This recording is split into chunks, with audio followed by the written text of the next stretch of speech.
maanta bisha 21 tahay bisha koobaad 2023 walaha wasiirada ee jooga gobolkan Sool gudoomiyaha gobolka waxay soo saarayaan war-saxaafadeedkan halkan aan ka akhriyo doono guddiga ka kooban xukuumadda ee u joogta gobolka Sool degmada Laascaanood xalinta rabshadihii ka dhacay mudaharaadkii dhacay 27-12 2022 waxaan ku saaray halkan saxaafadeedkan war-saxaafadeedka labaad lagu soo saaray go'aamada hoos ku qoran in xukuumadda Jamhuuriyadda Somaliland iyada oo tixgelinaysa mabaadi'deeda oo bulshadu tahay wada tashiga wada xaajoodka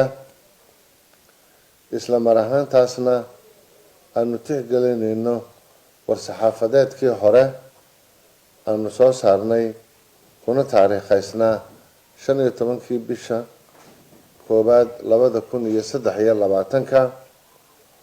oo uu dhigayay in xukuumadda Jamhuuriyadda Somaliland ay ka go'an tahay in wada hadal lagu dhameeyo wax kasta oo tabasho ah oo ka jira gobolka Sool